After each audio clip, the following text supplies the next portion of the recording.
Ladies and gentlemen, let me be brutally honest. There was a time in my life when I hated Islam, not quietly, not privately, openly, loudly. I saw the headlines, I heard the rhetoric, I watched the footage, always the same faces, the same chaos, the same blame, and I thought I knew the story. Terror, oppression, intolerance. That was the version of Islam I was sold, and I bought it blindly, stupidly, and arrogantly. But I met a real Muslim. Not the caricature from the news, not the stereotype that festers in echo chambers. A real human being, calm, thoughtful, gracious, not a threat, not a monster, just a man with a warm smile and 1,000 stories, none of which matched the horror reel playing in my head. We talked, at first awkwardly. I was defensive, he was patient. I asked hard questions, he gave honest answers, not scripted, not rehearsed, real. And it broke me. It shattered the walls I had built from half-truths and fear.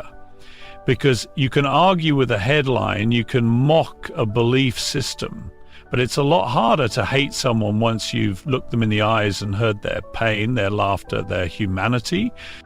I learned that Islam, like any faith, is not defined by the worst of its followers.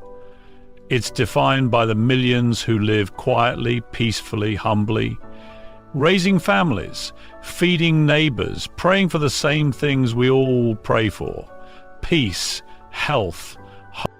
Do you know what shocked me the most? He didn't hate me back. After all my ignorance, all my prejudice, he showed me kindness, not weakness, strength. The kind of strength it takes to forgive. The kind of strength that comes from knowing who you are, even when the world tries to tell a different story. This is not about converting faith, it's about converting hearts. We are not born with hate.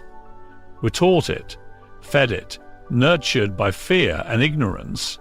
But if we can be taught to hate, then by God, we can learn to understand. And it starts with a conversation. It starts with the courage to admit you were wrong. I did, and I'll never go back. The prejudice is often born of ignorance, a simple yet profound truth that explains much of the hatred directed toward Islam in the modern world. People are not born with hate in their hearts, they are conditioned into it, often through a mixture of fear, misinformation, and lack of exposure to what or who they claim to despise. When it comes to Islam, this ignorance has been cultivated over decades through a potent combination of selective media coverage, political rhetoric, and the amplification of extremist acts that do not represent the faith or the overwhelming majority of its followers. For many people, their perception of Islam begins and ends with what they see on the evening news or in sensational headlines: terrorism, war zones, veiled women, and angry crowds. These images form a repetitive loop that implants fear and suspicion.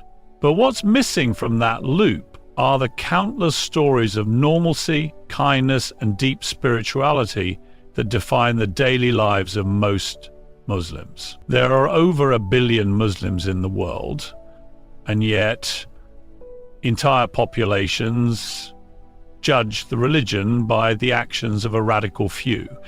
That kind of sweeping generalization is the very foundation of ignorance. The problem intensifies when people rarely, if ever, have a personal encounter with someone from the group they've been taught to fear.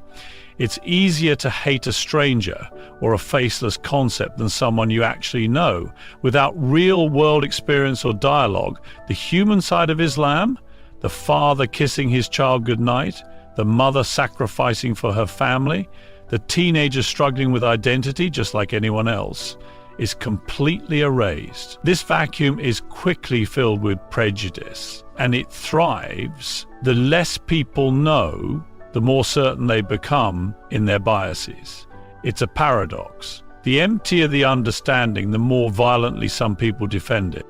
Education, exposure, and empathy are the antidotes, but they require effort, and unfortunately, fear is much more accessible. Politicians know this, so do media companies. Fear sells, fear controls, and Islam has too often been made the scapegoat in society struggling with complex issues like immigration, national security, and cultural identity. Rather than dealing with these matters in nuanced and responsible ways, many prefer to point fingers at an entire religion, framing it as a threat to our way of life. What's especially tragic is how this ignorance not only fuels hatred but also silences meaningful dialogue. When people believe they already know everything they need to know, when their minds are closed before a conversation even begins, real understanding becomes almost impossible. They reject not only the religion but the humanity of those who practice it. Ignorance doesn't just misinform, it dehumanizes. It turns neighbors into enemies, communities into battlegrounds, and creates an us versus them mentality that poisons public discourse and individual relationships alike. Sometimes it takes just one genuine human interaction to dismantle years, sometimes decades, of prejudice, fear, or even hatred. That's the strange and powerful truth about personal connection. It can cut through ideology, ignorance, and inherited bias with disarming ease. One conversation, one moment of vulnerability, or one act of unexpected kindness can completely upend the way someone sees an entire group of people. And when it comes to the subject of Islam, this is especially true. Many people who fear or hate Muslims have never actually spoken to one. They've never had a conversation with a practicing Muslim about faith, family, or values. Their views are not formed through personal encounters, but through distance, through narratives crafted by media outlets, social media echo chambers, or stories repeated by friends or family who are equally uninformed. This is where the poison of stereotype grows strongest, in the vacuum where real human experience should be. But when that vacuum is broken, when someone actually sits down and meets a Muslim face to face, the cognitive dissonance can be overwhelming. Imagine someone who has spent years believing that Muslims are inherently violent, intolerant, or oppressive. Then imagine them meeting a Muslim who is nothing like that. Someone gentle, articulate, humorous, generous. The moment that happens, the brain starts to scramble for answers. It tries to reconcile two clashing realities, the stereotype and the living, breathing contradiction standing in front of them. And often in that moment, hate doesn't stand a chance.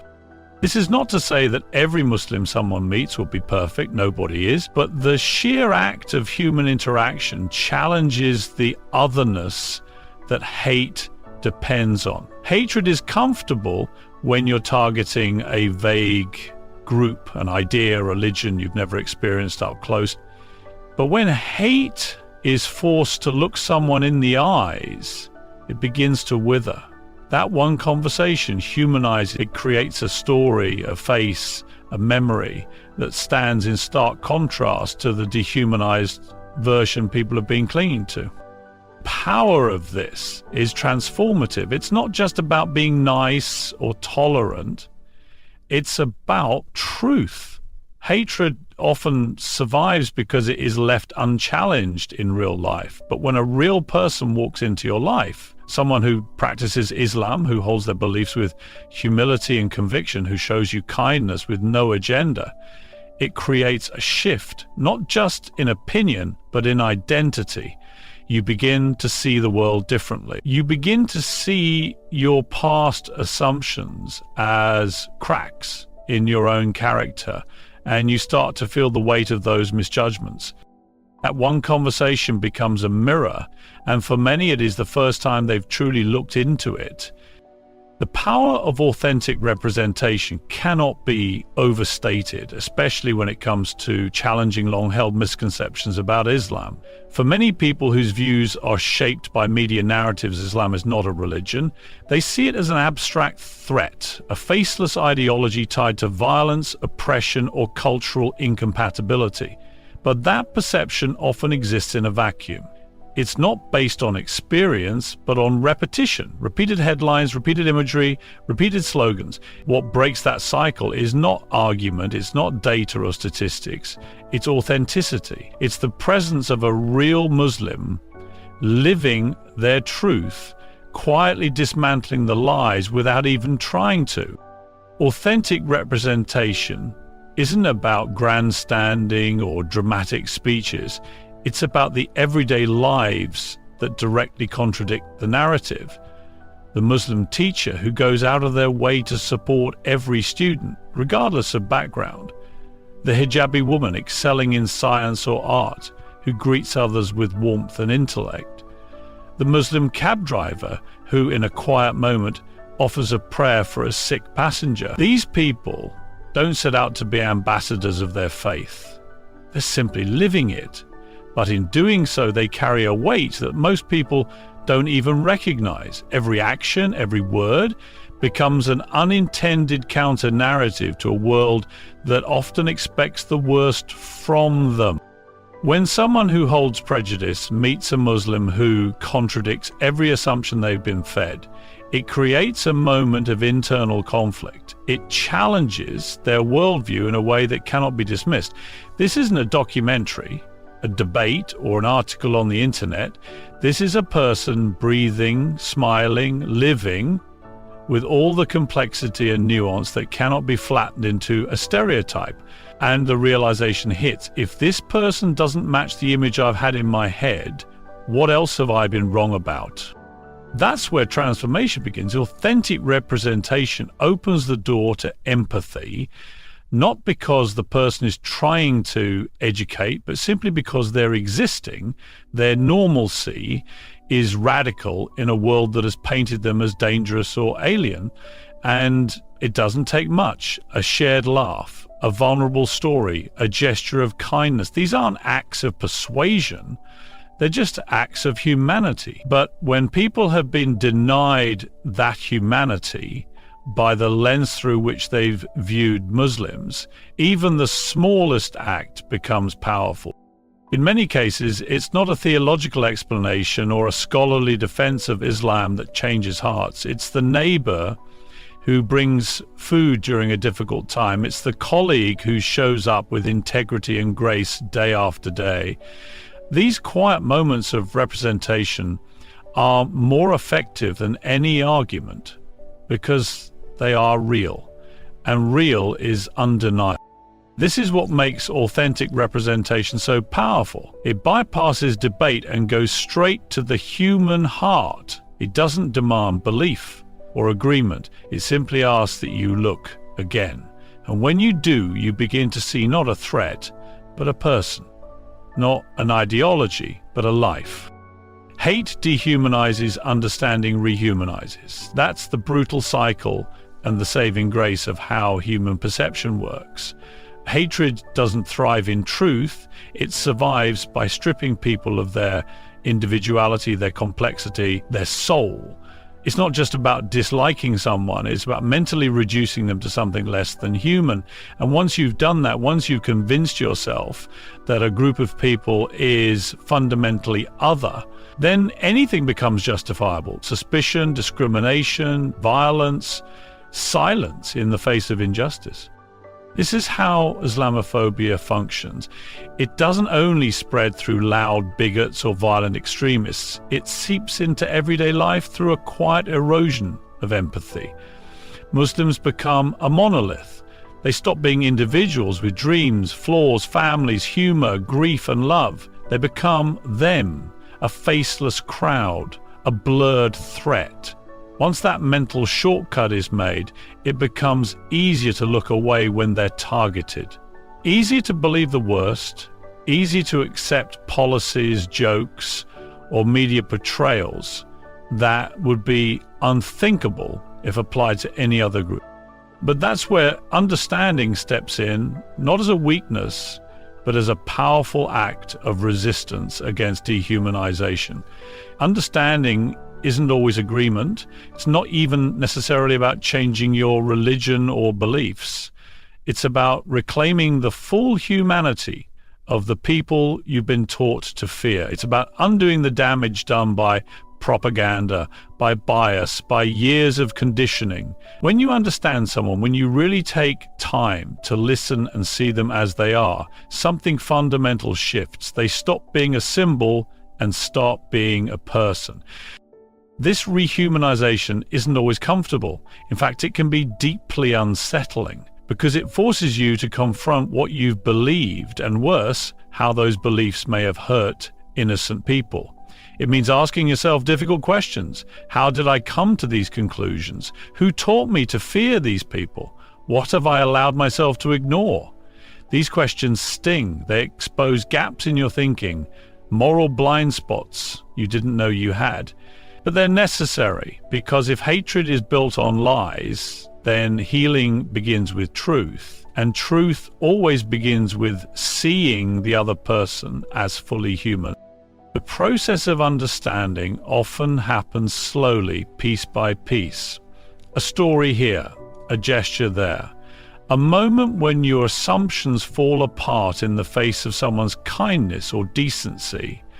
And eventually you realize that everything you were afraid of had more to do with your own ignorance than anyone else's actions.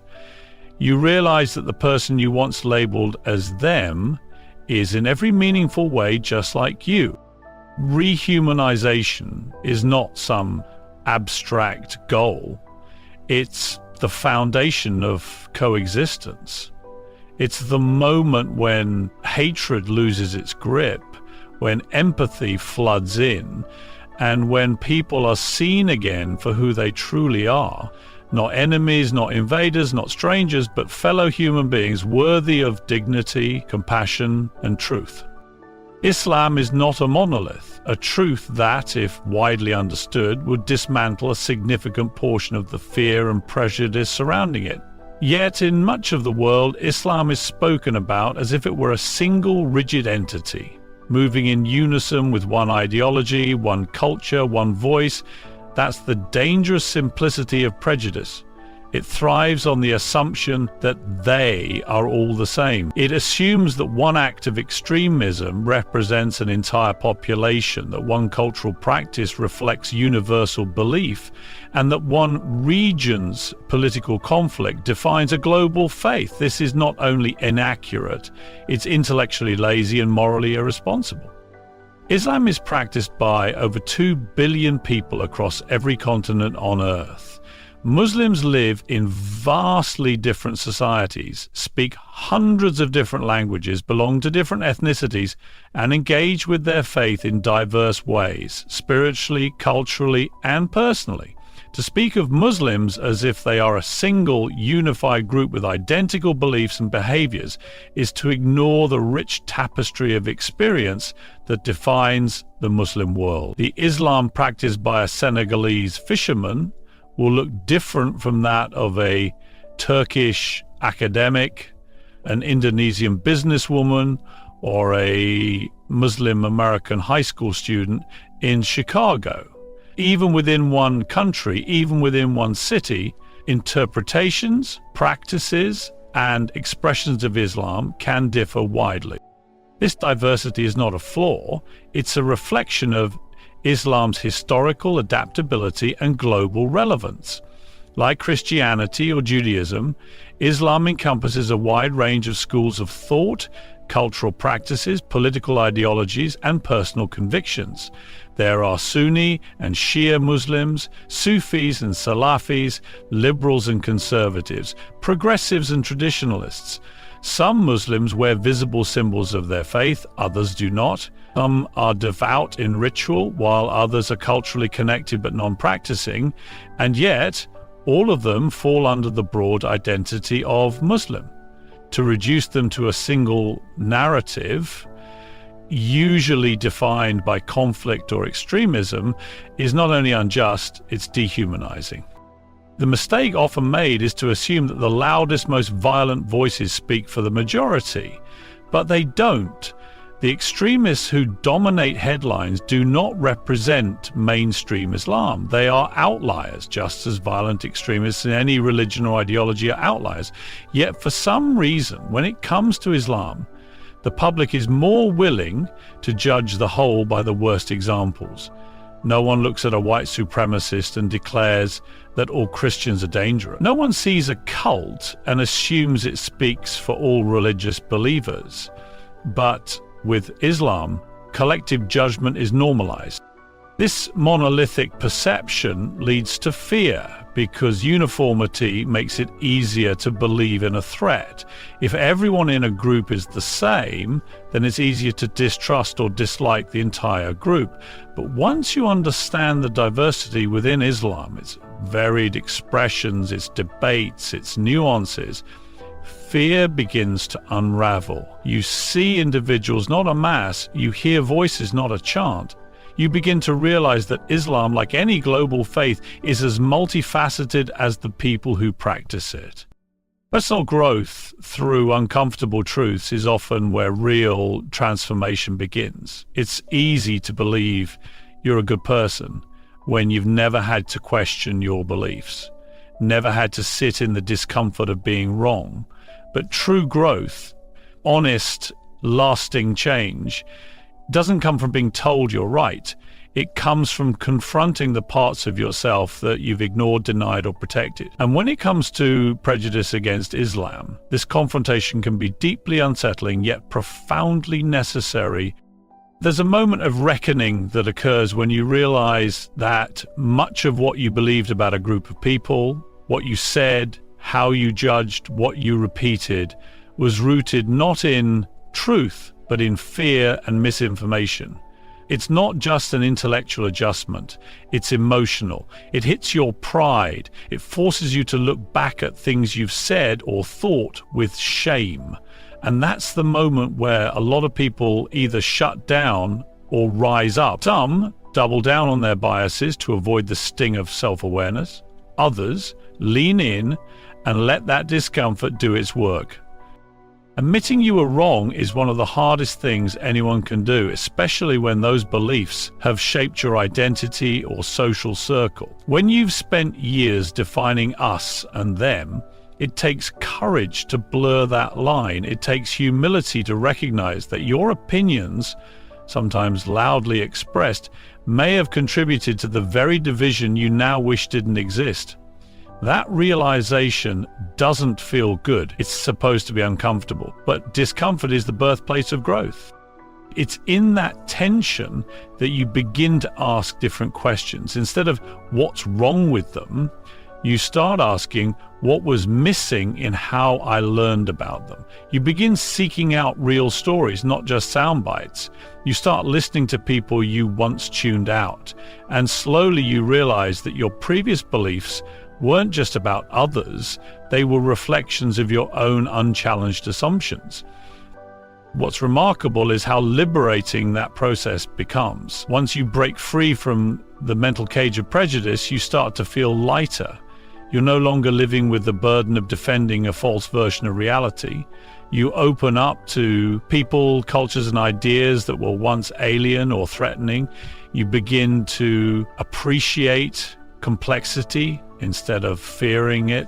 And most importantly, you begin to hold yourself to a higher standard, not just in what you believe, but in how you treat those who are different from you. This kind of growth doesn't come from comfort. It comes from being cracked open by truth, by experience, by being proven wrong in a way that leaves you changed. And if you're lucky, that change doesn't just make you more informed, it makes you more human.